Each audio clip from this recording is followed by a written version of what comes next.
arm or a hand or a foot for DNA to prove it, which is kind of strange of all these people looking for it, why they haven't been able to do it.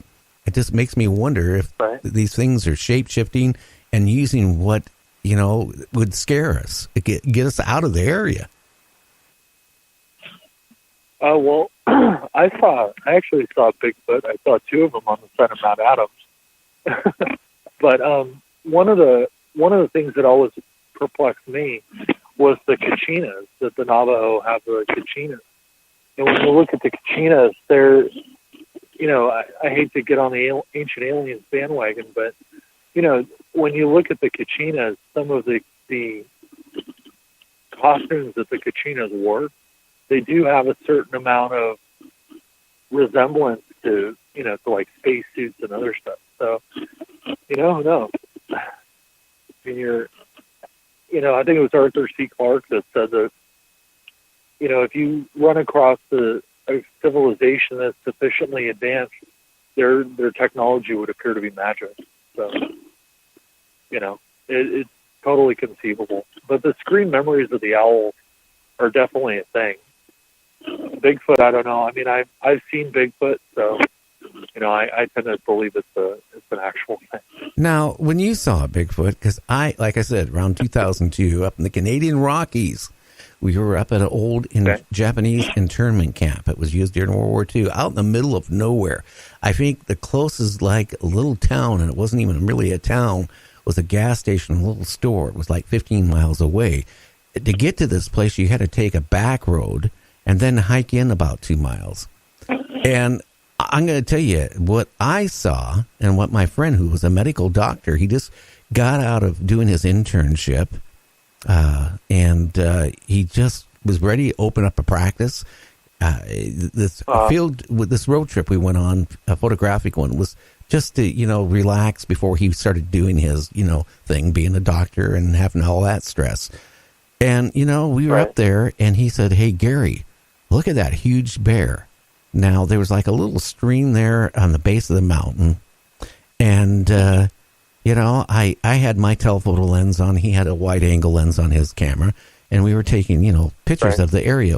I think there was like even one structure left. And there was a part of it like an old mine right there. And, it was really interesting area. And I look over, and I'm looking at this sucker, and it's like 8-9 feet tall.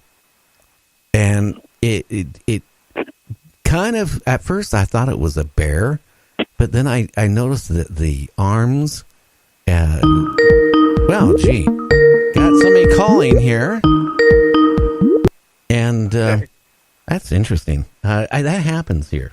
Yeah, I get phone calls all of a sudden from the UK this time of night. I can't figure that out. All right. I looked at it, and it noticed, because I had a big lens. I'm talking about a big piece of glass on it. It was like a 2.8 lens. So it was a big piece of glass. Okay. I don't know if the reflection of the sun bounced off on it, and it saw us, and it made the loudest scream I have ever heard in my life. And being at the base of the mountain right there, the bank of the mountain or whatever, it really echoed. And the next thing I know, my friend and we realized it wasn't a bear. And we took off running. And I did notice this. And this is where I've talked to like a couple other people that claim they also saw, Bigfoot, like Canada's #1 folk singer. He's been on my show. He described the same thing I saw, which was interesting. I only turned around once or twice running back to the car, because that's how scared I was. And I noticed it wasn't running on 2 legs steady. It was running between 2 legs and 4 legs, back and forth, at least the couple times I noticed it. And I can honestly tell you, it was the scariest look. If I had to draw a picture of it, I really couldn't, because it was so fast, my brain couldn't comprehend what I saw. But I tell you, if that was a Bigfoot or whatever it was the scariest thing I've ever seen in my life. Well, mine is a little more distant. I was at East Setting by Mount Adams, And, during the day, there's not a whole lot to do there because it's Trout Lake's a little tiny town. There's like a gas station, there's a restaurant, and then there's like a general store, and that's about it. And so, East City itself, it's like a big field. And we were sitting at one of the picnic tables, and I was playing Tetris on my phone. And my friend was sitting next to me, and he kept elbowing me, and I'm like, stop, playing Tetris. And he's like, no, you got to see this. I'm like, no, I don't. And so he elbows me again, and I'm like, cut it out. What the fuck, He's like, you got to see this. And I'm like, no, I'm fucking playing Tetris. Leave me alone. I'm having a good game. And he's like, no, you really got to see this. And so finally I turned around, and what it was is that we watched for over an hour two black things that they were just brownish black things. Yeah, brownish black. Climb up the side of Mount Adams. There was a snowfield. It was probably about 65 degrees, angle, and they were climbing up the snowfield. And they were so huge that we could actually see their gate. And if you've ever been to East City, you're not next to Mount Adams. You're probably 10 miles away. And that mountain's, 12, 13,000 feet high, something? And we watched them climb, two of them. And when they got to the top, we saw them stand and actually look off the top of the mountain.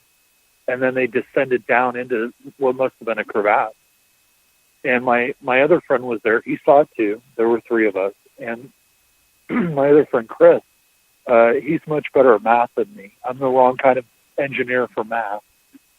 But he is, and he did the geometry, given the distance and the altitude, to figure out how big these things were. And the number that he came back with was about 10 feet tall. Oh, wow. And, we watched them for over an hour climb up the side of Mount Adams. And they couldn't have been people. They were just too damn big. A person, we would have been able to see it, but it probably would have just been like a black dot. But these were actually, they looked like ants, the size of ants, small ants. And they were big enough that we could actually see them, the gate, them moving back and forth as they walked up the side of this mountain.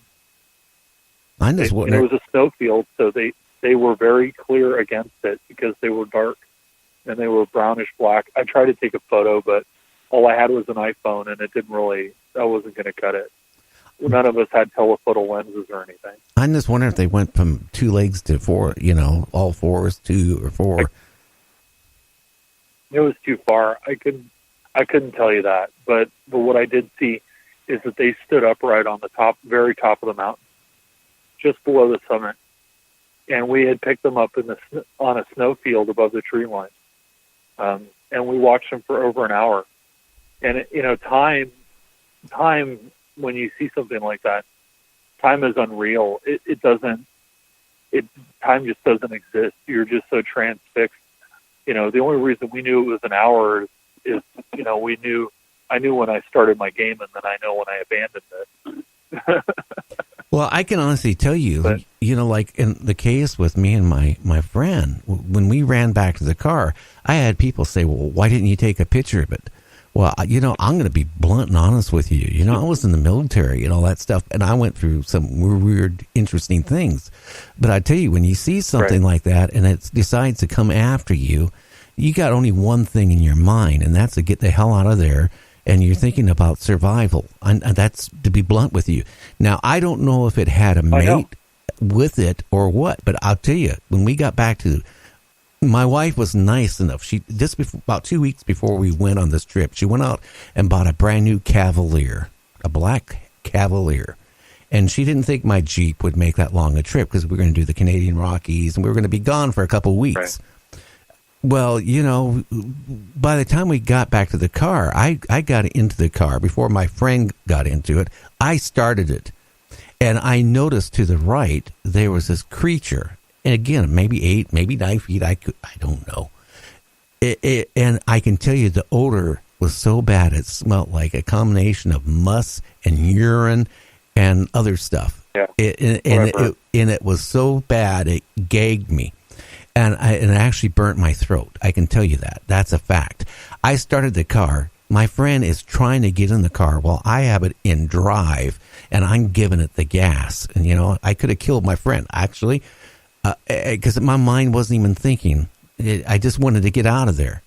And I just also noticed as I was getting in the car, it was standing by a tree, and it was bending over like it was nothing. You know, like about a 20-some foot tree. It just was bending it over. Now, here's the other part, okay? It threw a rock, hits the passenger front fender, and puts a huge dent in it. Now, I get back home, because we cut our trip like a week. I mean, short. We just turned around after that, and we just wanted to go home. That was it. And, you know. Worse. Well, actually, we did stop at a little store. And the guy knew we were really shook up. And the guy, you know, said, well, what did you see? And I said, I don't know what it was. I said, it could have been a bear or something else, but whatever it was, it threw a rock.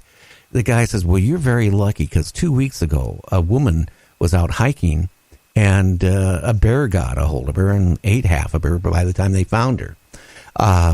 But the thing is, you know, we didn't have bear spray. You can't come in to Canada and carry a gun. We had no protection at all. But I was more shook up than ever. But then I get home, right? My wife sees the big dent in the car. And the first thing out of her mouth is, what did you hit? And I said, I didn't hit anything. And I said, and she goes, what did you do? Were you drinking? Were you doing something funny? And I go, you know, I don't drink and I don't smoke pot. At least I didn't then.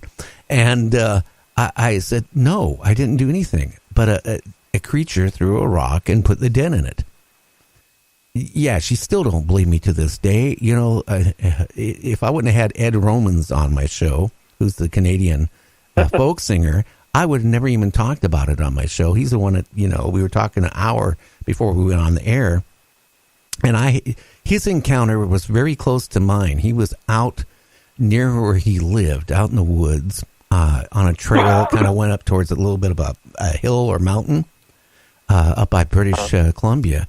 And him and his dog were going on this path that he normally goes.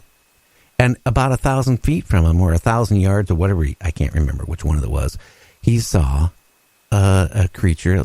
Well, he described it as a Bigfoot. The creature saw him and the dog.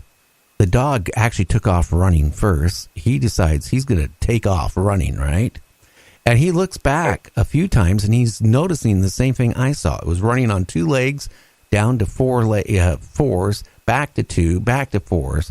Described it as a kind of brownish black, hairy thing. And it chased him for a while, and then when he got towards the end of the path, he turned around and it was gone.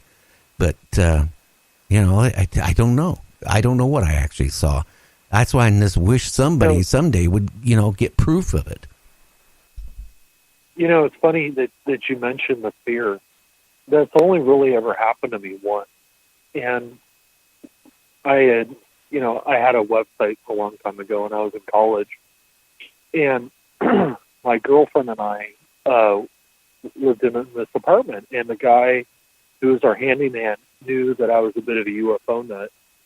And so one day, he slid a newspaper article. I went to UC Davis, and he slid a newspaper article about a mass UFO sighting in the town of Dixon, which is about, 5 miles away. And so I read the article, and then I went and found him because he was doing maintenance work. And he was saying that the entire police force had seen this thing. They were calling in all the reserve officers. It was a cigar-shaped thing that was flying down the railroad track. They're all chasing it. Half the town saw the damn thing, and everybody was perplexed. And so my girlfriend and I talked about it, and we're like, well, let's go out there tonight. It's the next day. You know, nothing's going to happen, right? You don't have a sighting like that and then have more the next day. It's one of those things where, usually what happens, you have a big sighting, and everybody runs out the next day to go look, and there's nothing, right? So we go out there. And I had a Ford Aspire. We used to call it the Tic Tac. It looked kind of like a Tic Tac. and we drive out into the cornfield because it's an agricultural area.